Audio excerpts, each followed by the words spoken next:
Zikhatshwa ukusuka emzimkhulu wezokurhatsha eJohannesburg nanzi ezithujileko. It's not every day that you get an opportunity to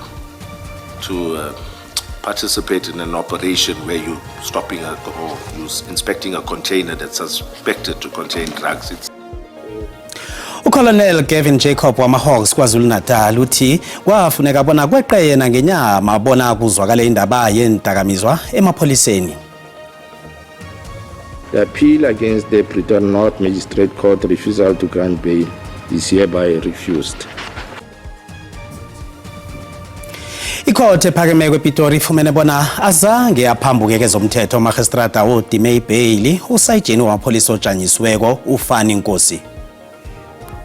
Angiphathekanga kahle ngathi singabazali singabambana neSGB sonke nezikolo sibambane sibe munye silwe nalempi. Ababelethi basababaza ibhadi bakhuza umhlolo ngesehlakalo lesenzeke eDobsonville eSoweto la umfundi agawule khona ngephanga asesikolweni wagcina abhubhele esibhedlela.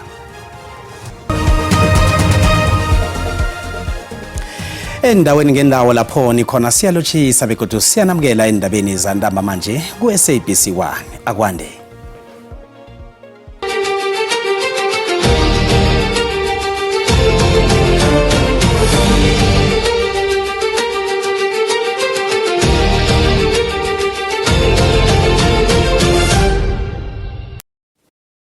Colonel Gavin Jacob wama-Hawks KwaZulu-Natal usole uMajor General Hendrik Flame ngokutorhisa iphenyo nabe kuphenywa ubufakazi bakhe iphenyweni lokwetshiwa kwe-cocaine ebiza 200 million yamaranda eyetshiwe ezikweni le-Port Shepstone ngomgwengweni ngo-2021. UJacob ugandelela ukuthi batsho uFlame wazibandakanya ephenyweni leli ngehloso yokusabalalisa indaba emamala eyabangela ukuthi amapholisa wama-Hawks azithole asemonakaleni ongalungisekiko. Colonel Gavin Jacob wama-Hawks KwaZulu-Natal igama lakhe elivela amahlandla ambalwa enisolweni zokwetshiwa kwe-cocaine emakilogram ama-541 ngomgwengweni ngo-2021 endaweni evikelekileko yokubeka impahla ePort Shepstone. Uvikela igama lakhe ngokuba khona kwakhe nokuziphatha kwakhe nabe kutholwa indakamizwa ezingendlela erarako. None of my actions at the crime scene or at Isipingo SAP amounted to criminal conduct. The non-availability of exhibit bags was the reason these exhibits were not sealed in bags as per National Instruction 8 of 2017. Kodwana nanyana kunjalo ubufakazi bakhe akhange buthathwe ngobunjalo babo. Kubuza ukuthi kuba yini kwaba nguye waya endaweni yokubeka impahla esemthethweni angakavumeleki ukuya kiyo. Because you were on leave, the decision you make to book yourself for the purposes of doing this, why did you not assign it to somebody in your team who was equally capable of assisting? Why did it have to be you? Commissioner, it's not every day that you get an opportunity to participate in an operation where you're stopping or you're inspecting a container that's suspected to contain drugs. It's something that, for me, it was something that was worth going to work for. Nakusesenjalo amarekhodi wephenyo aveza ukuba khona kwakhe anemphoso embili ezingarara umuntu owafundako kwangangokuthi awaveza ukuthi kwenzekeni begodu akavezi nokuthi kwakungubani oqala impahla ekuyinto efanele bekhona emarekhodini lawo. Would it be fair to suggest to you that that is done deliberately by Warrant Officer Mpangase and done deliberately by you in your first unsigned statement at paragraph 5 to give the semblance of officialdom to this operation? Would it be? No, Commissioner. Why would it not? There would be no benefit to just include somebody, just say it's from customs for the sake of it. Ukulalelwa kobufakazi kuzokuraga kusasa. Ikhothe ephakeme kwePitori ifumene bona azange aphambuke kezomthetho magistrate odime usayijeni wamapholisa ojanyisiweko ibail uFani Nkosi. Ijaji uMukhine Mosopa ukhuphe umyalo ukuthi umbuso wenze kuhle ukutshengisa ukuthi unecala ngathwesa lona. uNkosi uqalene namacala amathathu wokubhalelwa kuvikela ingidi, abunane wokubhalelwa kuvikela inkule kunye necala lokuphula umthetho kunye nokubhalelwa ukuqinisekisa ivikeleko lesefo. elisephikweni lobeleliso obuhleliweko uSergeant Fanny Nkosi libethekile godu kezomthetho. Lokhu kunjengombana kuphaywe isibawo sakhe sebheyili sokuzibilayeza. Ikhothe ephakemeko iPitori ifumane ukuthi uMagistrata ogade alalele isibawo sakhe sebheyili ulandele umthetho ngefanelo begodu besingekho isizathu sokuphikisa lokho okufunyanwe yikhotho. Illegal ammunition, licensed firearm not safeguarded, a stun grenade were found at the time of such operation. The appellant is depicted in one of the photographs presented as evidence, and most importantly, he was legally represented at the stage. Ijaji uMasupa ubhoke ngobukhali nakakhupha umyalo wokubana uNkosi akhange anikele ihlathululo ezwakalako ngamadoketa asithandathu atholakala kwakhe ngesikhathi kwenziwa ijima lokubhudula emzini wakhe kunye nesamba semali nenkule. He failed to explain why he returned ammunition that was not issued to him by the SAPS. He failed to deal with the fact that he was found in possession of the police-issued equipment after he was directed to return his equipment during his suspension. Kutholakale nokuthi ikhotho kaMagistrata engehlagweni yePitori khabe iqinisile nayifumana ukuthi uNkosi kunekhonakalo yokubana waphazamisana nabofakazi namkha amaphenyo. Iphiko lezokuthuthisa komphakathi lisamkele isiqondo esimi. When we opposed the appeal application, we also told the court that we argued that the lower court did not err in its decision to deny Nkosi bail. Icaleli lokubuyela ikhotho mhla amalanga naka-22 kuvela Bahlinze. Asiqale umbono wakho mbukeli ngendaba ephela kule nako uyalandela.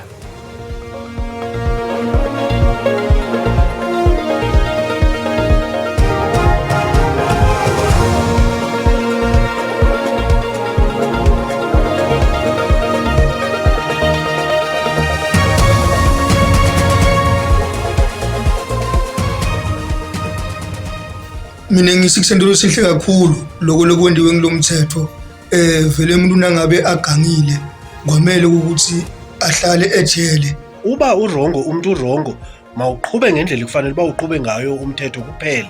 Kukuhlungu okwehlele uFanny Nkosi ukuthi angayitholi ibhayili. Abanjani labathola ibhayili ngoba zonke igebengu zifana. Khathi uNkosi akahlale lapha ejele uyakudeserve ukuhlala ejele. Dala baganga labangani bakhe kahlale lapha ejele. Nalo owafika nebhayili ngempela walibulala izwe. Uyazi abantu abaningi sebebegange ngenxa ukuthi umuntu uyazi ukuthi unemali uzovela khipha imali ebhayili kuboshwe yona. Bofani baswenya basokulisha bafetha mbanyakela ibhayili kile ibhayili jam. Banama connection abaningi laba bantu. Banabantu abaningi ababaziyo njengamanje ake behlale nje lapha batoke kuyoze kuzwakala egcineni. Akaqalane nomthetho alisokuzifihla ngelithi lomthanyelo. Ugangile ijele limfanele. Umbono ngombukeli SABC ayizukuthweswa umlando wokuziphendulela ngombono wombukeli.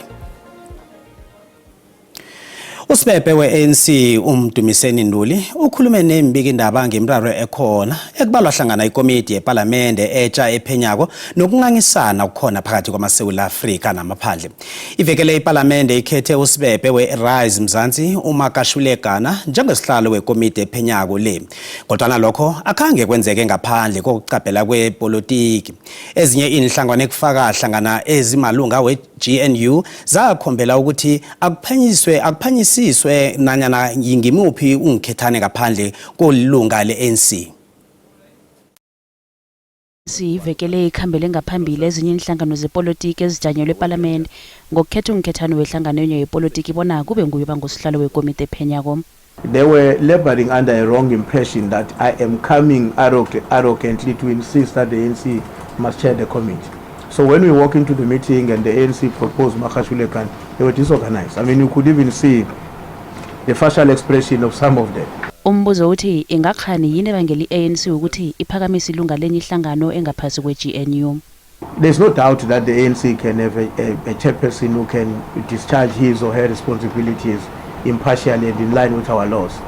But the perception might continue to haunt us that if the committee is chaired by an ANC person, will it be expected and be perceived or be seen to be impartial? uNtuli uthi nanyana bangakhambisani nokusahlelwa kwamaphandla nganamaphepha kufanele kube nendlela esetshenziswa ukuqalana nobujamo bomnotho kwamanye wamazwe wangaphandle. We condemn any unlawful conduct towards foreign nationals, irrespective of their status in our country. On the same vein, the ANC caucus strongly condemns the behavior of some foreign nationals who display arrogance and contempt towards South Africa, its people and the law.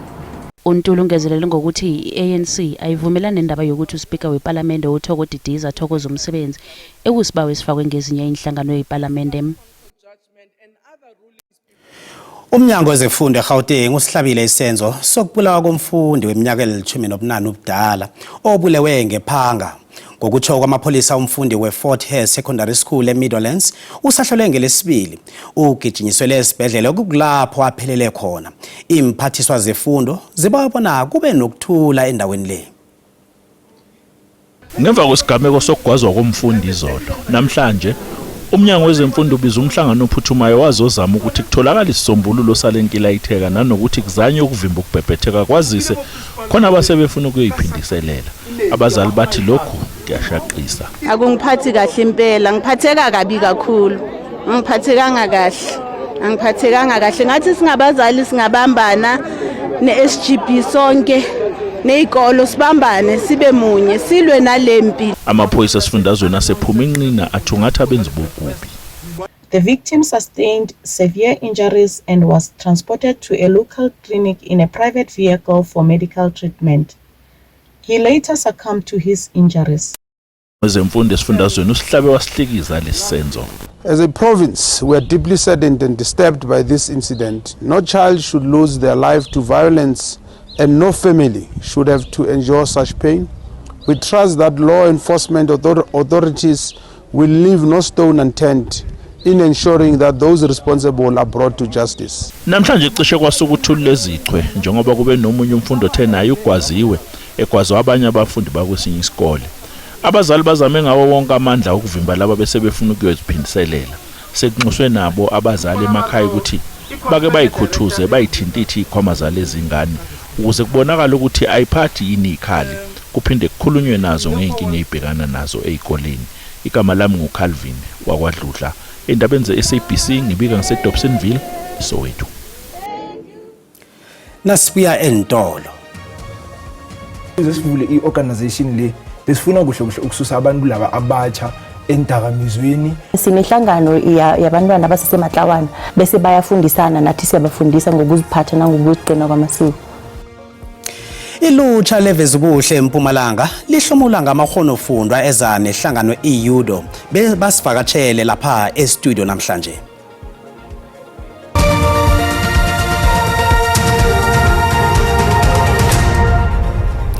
Sisaraga nendaba nazi kuphundile kwindaba eziyazithola ku YouTube, SABC Plus, TikTok, X na ku Facebook. Asirage nazo. Amapholisa weMpumalanga athi iyabonakala indima yawo ekulweni nobulelesi esifundeni esimi. Kubotshwe abasolwa abambalwa ejimini lokubhudula eBushbuck Ridge baqalene namacala asukela ekubambeni ikunzi ukubetha kunye nezenzo ezihlobana namaphandle. Abasolwa babanjwe eMarite, eMkhuhlu neOakley ekuzindawo ezihagalelwe izenzo zokubulala, ukubamba ikunzi nokuthathela abantu inkoloyi. Ijima eliqinileko lamapholisa lokuthanyela ubulelesi kuvalwa indlela kujanyiswa inkolo ezisetshwe kungena umuzi nomuzi. Amapholisa afika ngendlovu yangena endaweni ezilitsaba lobulelesi eBushbuck Ridge. Kubotshwa abasolwa abaningi batholakala isango, isegrede yomgunyathi, ingidi zokudlala hlangana nokhunye. Isiphazo sibona kwesi sivalwe amapholisa afunyeni ukudla konakeleko kuthengiswa kanti notshwala buthengiswa ngaphandle kwencwadi zakhona. Umnikazi waso oliphandle elizela ukubhaciswa ubotshiwe ngokusebenza ngaphandle kwemvumo. Amapholisa athi baningi abasazokubotshwa. Ngasho ukuthi lokunye lokusikutholile ukuthi kuba nalokubamba inkunzi kulendzawo.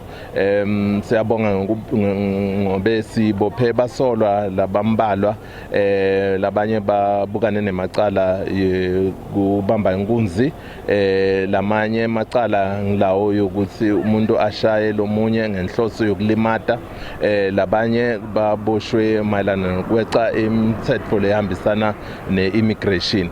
Izakhamuzi zethu bulele sibuchiye emphakathi ihlala levalweni kaningi iqothelwa bomma nabantwana.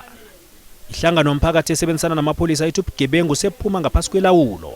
Sibe necrime yokureipa, sibe necrime yokuphula tindlu kantshontshe, sibe nalaba bhema ama-drugs, sibe nalabaningi bokubulala ngetibhamu. Akusiphathi kahle lokho, kungako siyi-CPF sivumile i-SAPS mayisi recruiter. Amapholisa aqinisekisa ukuthi ukubotshwa kwababili laba kunalapha kuhlobana khona nokubulawa kwabongazimba abathathu esehlakalweni sokubotshwa kwabanye ngelesihlanu iveke epheleleko. Athi lisawukuraga ijima labo lokubhudula. Inyanga kaMgwengweni yinyanga yabantu abatsha. Kile nyanga siza kunande sikulethela ngentorimende abantu abatsha abenza umehluko emphakathini yabo. Ihlangano i-Youth Upliftment Development yeveza ubuhle eMpumalanga ihlomisa abantu abatsha ngelwazi namakhono fundwa. Abaphathi bayo lehlangano bakhulumisana nombikindaba we-SABC uComfort Masombuko eStudio 10. Cedric Mnakwethu Mbala siyathokoza sisekhona la eStudio 10 lapho sinenthekeli zethu namhlanje. Usamkelo waKwaNtuli akhambisana noMapule waKwaNtuli bavela lapha ke ku Youth Upliftment and Development Organization enzinze ngapha ngeveza ubuhle kwaNdebele eMpumalanga bazosiqoqela ngebakuphetheko njengabantu abatsha. Sinilotshise sinamkele indabeni zesindebele lapha ku SABC1. Ningakhe nisiqoqele bonyana nakhuthazwa yini ukuvula lehlangano engasebenzeli inzuzo begodwa nivula nje beninqophe ngayo ukulwisana naziphi intshijilo ukuthi sihelebhe abantu abatsha khulukhulu siba abantu abathanda uhelebha abantu abatsha nomphakathi nabantwana abancane.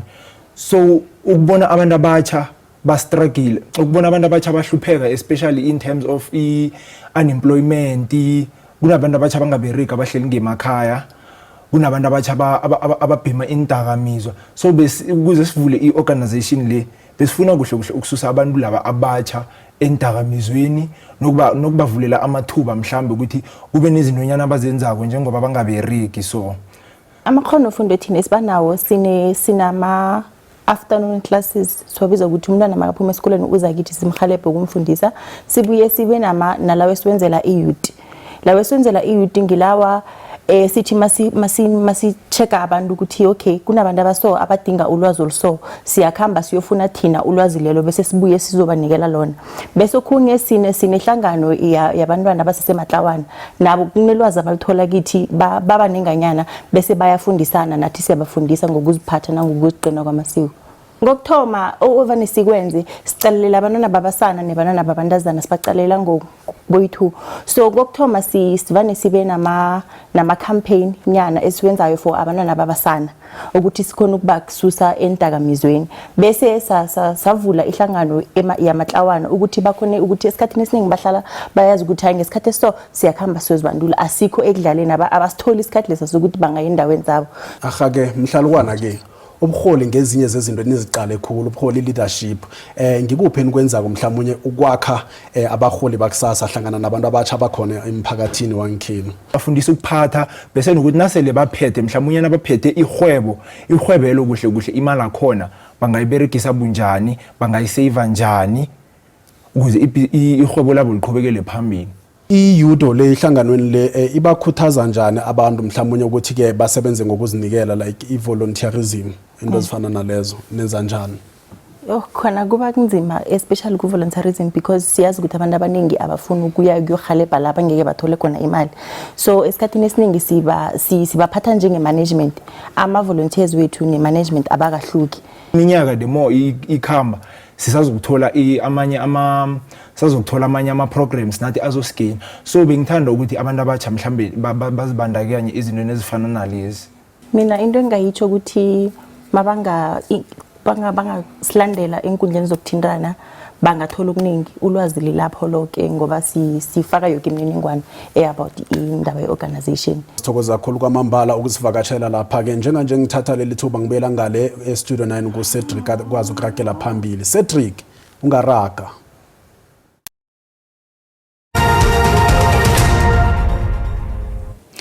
Kezemali ranta lehlile nalinganisa nezinye imali ezikulu.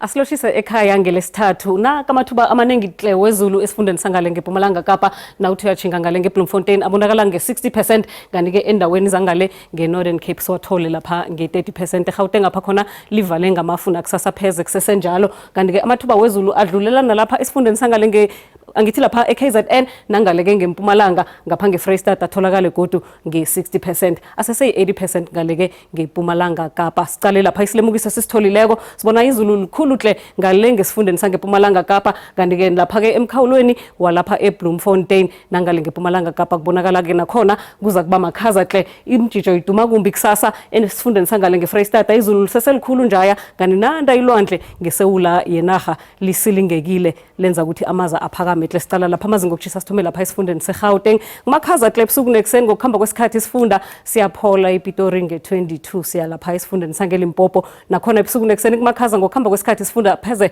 siyafuthumala endaweni eziningi iPhulukwane ipholile nge22 kuseMpumalanga ke lapha ke nakhona ebusuku nekuseni kumakhaza kizo zonke indawo ngokuhamba kwesikhathi isifunda siyafuthumala lapha esikhukhuza neMbombela kubomalahleni sibonakala ngasimakhaza imini yonke lapha kwaZulu Natal lapho kumakhaza ebusuku nekuseni ngokuhamba kwesikhathi Kokstad soloko imakhaza iRichards Bay yona ke neDurban ziyafuthumala nge25 ne24 iPumalanga Kapa sifunda sonke imini yonke kumakhaza kuleyo ndawo yenibathe nifuthumele siyalapha eJingalanga Kapa nakhona ebusuku nekuseni kumakhaza isifunda sonke nemini yonke bathani nifuthumele ngapho ngeJingalanga Kapa lapha kusehlagwini Kapa kumakhaza nakhona endaweni eziningi pheze ngokuhamba kwesikhathi ke iKimberley Kuruman neUppington zibuya nganeno kuseFreystata lapha ke ebusuku nekuseni liyababa limakhaza hle ngokuhamba kwesikhathi kubuya nganeno iFrankfurt neBethlehem sesemakhaza imini yonke kokugcina kukulapha eJingalanga ehlagwini sibona nakhona ebusuku nekuseni kumakhaza ngokuhamba kwesikhathi sifunda siyaphola sibona negodi ngesikhathi silandelako. Dido